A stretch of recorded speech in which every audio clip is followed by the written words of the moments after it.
What you're about to watch explains a lot. I'll leave it at that. You got this Mark Andreessen character, right-wing venture capitalist billionaire. So come get your populist, dog. Come get your man of the people. You know, the everyman Joe Rogan who, like, you know, hangs out with Republican politicians and venture capitalist billionaires, bro. The everyman, bro. It was the dumbest thing I've ever seen in my life. Every single right-wing trope, dumb argument, this guy would parrot and Rogan would be sitting there like, bro, really, bro? Bro. I mean, just so sad. So anyway, I'm going to give you probably the worst example here, although there's many other things in there that we could have discussed. Like, for example, they suck off the idea of Doge, the Department of Government Efficiency. And Rogan seems to have no idea that the whole point of Doge is going to be to destroy the entire social safety net. All right, guys, so we got to continue our coverage of the left-wing loonies boo-hoo-on and crying about Joe Rogan. Yeah, Joe Rogan, he's right-wing now. He's palling around with Trump and right-wing billionaires. Right? That's basically what Kyle Kalinske was doing. He's upset that his buddy, Joe Rogan, who, you know, hey, I think Joe Rogan would still consider himself to be a lefty, right? A liberal. It's just that the left has pushed people like Joe Rogan away. And people like Kyle Kalinske and also these idiots on CNN, they don't realize that, right? They don't understand that they are the reason why they don't have a Joe Rogan anymore, right? And they're now searching desperately to figure out, well, how can we get our own Joe Rogan? As if you could just create a Joe Rogan out of thin air. That's just not how it works. But again, they're really upset because it seems as if Joe Rogan, again, is being accepted by people that they don't like, to the point where Joe Rogan apparently is going to be hanging out with Don Jr. at Mar-a-Lago, right? Doing a podcast together. Are we doing Mar-a-Lago? Yeah, we have to. Hey, we have to. We have to. We helped Trump get elected. Yo, I got a special January 14th. Are we doing... Let's do Blow It Don Jr. When do you finish shooting? Well, maybe we do that at Mar-a-Lago. Ooh, what? No, we have to wait until he gets in. On? We have to wait until he gets Trump's in. obviously going to walk on, dude. Yeah. If there's a camera, then bro. 100%. He's going to walk on if we do Let's Mar-a-Lago. do it and play the day after, or right then. We talked about it on the podcast, and Don Jr. reached out to me, said I can make that happen. I posted a shit. support of Tony Hinchcliffe, and Don Jr. was like, I love it. He didn't change. It was the left that changed. And if the left doesn't realize that the people have rejected their far left shift, right? If they don't realize that, there is no hope for the Democrat Party. And it's just funny because it seems as if a lot of these Democrats, at least the people on mainstream liberal media and some of these progressive they don't realize that. They don't understand that. They're just refusing to accept the reality that we're too far left, right? We're too far gone. We're the problem. And I think segments like this, where they're going to talk about Joe Rogan and what's going on here, again, is exactly what I'm talking about. So let's get into it. The message, and then, to be clear, Republicans argue about their message all the time. And I think I grew up with right-wing radio and obviously Rush Limbaugh. There's always been a robust right-wing media ecosystem. And the question I have is, how much of this is actually about audience and what you will allow? Meaning, the campaign didn't let Kamala Harris sit for 3 hours. And I don't think the campaign would have put her in front of Theo Vaughn to talk about his cocaine habit. Look. Like, Democrats have a different sense of, like, what's okay to do. Again, these anchors, it doesn't matter who they have on CNN moderating these shows. They're all the same, right? They just switched out Abby Phillip for Abby Phillip Light. This woman is delusional. I don't see what's more legitimate about doing the Breakfast Club than Theo Vaughn, right? If you can do the Breakfast Club with Charlemagne the God, okay, Charlemagne the Devil, I meant. If you could do the Breakfast Club with him, why can't you do a Joe Rogan or a Theo Vaughn, right? Like, what about the Breakfast Club is acceptable, but yet Theo Vaughn is unacceptable, right? I mean, I don't get it. I don't understand. And then she talks about the robust right-wing media ecosystem. Yeah, that's true. But here's the thing. The left, they basically own all of mainstream cable news, right? I mean, it is ideologically left in terms of all of these news channels: ABC, NBC, CBS, PBS. I mean, even the public broadcasting station, right? The one that's government funding, overwhelmingly left. MSNBC left, CNN left, but yet they want to continue to complain about, oh, well, the people on the right, they have such a broad media ecosystem. Had no problem going on Joe Rogan years ago when Joe Rogan endorsed him. I've been on Rogan's show 3 times. I've probably heard over 100 hours of it in the past decade. A decade ago, Joe Rogan was a Bernie Sanders supporter who would get emotional talking about how important it is to legalize marijuana, who would get emotional talking about how important it is to get Christianity out of politics, in particular on the abortion issue, who had a host of left-wing opinions, including about healthcare. And liberals drove him away by calling him a racist, unearthing jokes he made, calling him a misogynist, really with no evidence. When you make racist calling him jokes a transphobe, about people of color, calling him a people lot of calling you comedians racist is likely going to happen. all the time.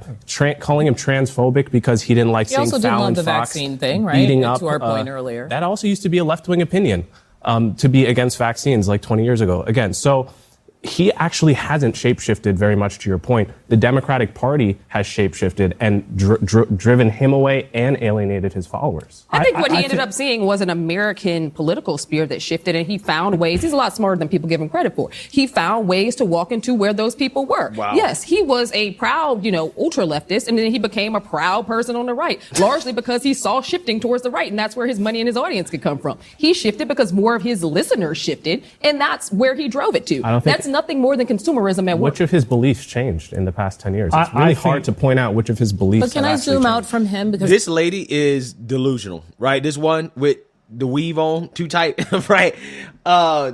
It's stuff like this was like, if this is who the Democrat Party is going to listen to, they have no hope. This woman was just completely and totally wrong in her analysis. She's claiming that Joe Rogan went from far left to far right. No, Joe Rogan did not go from far left to far right. I think Joe Rogan is what we call a classical liberal, okay? And the Democrat Party is not a party of classical liberalism anymore. They're a party of far left authoritarianism. So that far left authoritarianism, when it comes to certain topics, like, for example, vaccines, is what pushed Joe Rogan away. Okay, everybody remembers during the pandemic when Joe Rogan was simply having open discussions about the virus, the vaccines, medication, stuff like that. Networks like CNN, they mocked him. They tried to humiliate him. They tried to embarrass him.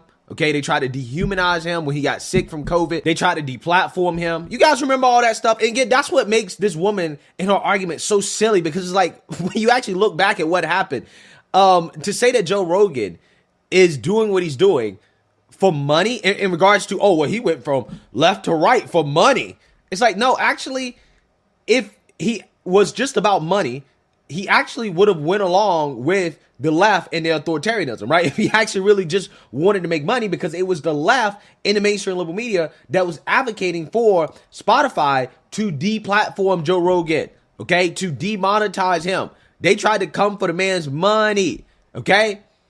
So if it was really about money, okay, then he just would have went along with the far left. But it wasn't about money. It was about the fact that, hey, he has these positions that the left used to have, and now the left no longer has those positions. And that's just what it is. I mean, on a lot of things, like war, the left is now pro-war. When it comes to Big Pharma, the left used to be against Big Pharma, okay? And that type of corporate profiteering, okay, off the American people. And for that reason, now they love Big Pharma, right? If you question Big Pharma, you're a science denier, right? You're denying science. Again, these are some of the positions. They used to be pro-free speech, okay? Now they're anti-free speech. So again, these are some of the things, the core things that the left has become authoritarian on, and that has pushed people like Joe Rogan away. And see, here's the thing about Joe Rogan and why he's so popular. It's because he represents basically where the average moderate is in this country, right? The average moderate has been pushed away from the Democrat Party. A lot of these people that are supporting Trump now, they used to be Democrats, but they'll tell you that, the Democrats pushed us away with their far left policies, right? They became too cuckoo for Cocoa Puffs. So now I'm supporting Trump because Trump represents common sense, okay?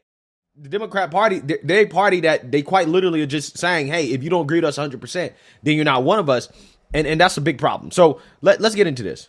Well, the state is still a blue state, but when you compare the results of the presidential election between 2020 and 2024, you can see the counties that flipped from blue to red supporting President-elect Trump. Our Kenny Choi spent time in the East Bay and parts of Alameda County to find out why some small business owners say they also made the change.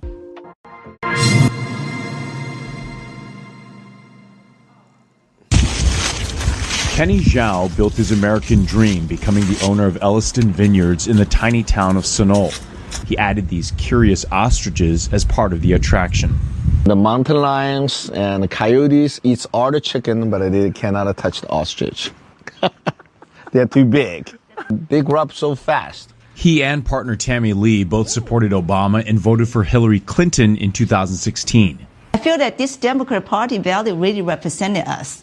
At the beginning, I was kind of against the Trump. Lee saved enough to open her first 7-Eleven store in Alameda County in 2011. That's the American dream. You know, you got some small investment, get a few stores, you become your own entrepreneur. It was a humble start to provide for her children. But after Prop 47 passed in 2014, which reclassified certain offenses from felonies to misdemeanors, including thefts under $950, their everyday lives at work began to crumble. Like many other small business owners, they saw a handful of petty thefts become exponentially more frequent and blatant. I was a little puzzled why, and then later on when we figured out that's because of the law, then we feel this impact and we start feeling very angry. They began to question if voting for incumbent Democrats was working for them. It's gradual. It's not an overnight shift. Just you see that things that's not right, and you cannot do anything. According to a breakdown of presidential voting data by Axios, Alameda County saw one of the largest shifts from blue to red in the Bay Area. Taking 2016 as the baseline, Alameda shifted just 1.5% in 2020. But this year, it swung more than 11 points to red. Lonnie Chen is a Republican strategist and fellow at the Hoover Institution at Stanford University. Given what's happening in the environment in California with public safety issues, with cost of living, with housing concerns, this does create a big warning sign for the Democratic Party and for Democrat politicians here in California. While the economy is a driver in their shift to support Republicans and Trump, they say public safety played a huge role. Lee endured rampant reoccurring thefts for more than 5 years until low-level criminals started becoming violent. He come over, just attack me. That punched you? Punching me on my neck here. You know, and I fell on the floor. Soon after, in 2019, the Dublin resident, fearing for her family's safety, sold both stores. And I start questioning, okay, who allowed this to happen? Why this, Democrat Party, they put in all this policy, these laws that doesn't make sense at all. They still lean left when it comes to social issues, saying they support LGBTQ rights and equality for all, but believe a Trump administration will restore some of their core values of meritocracy and rule of law. Boom. There you have it. I hope that made some sense and it was semi-enjoyable at least, or enlightening. Till next time, be good, be safe, be creative. Owen, you radiate at Corner Speak. We out.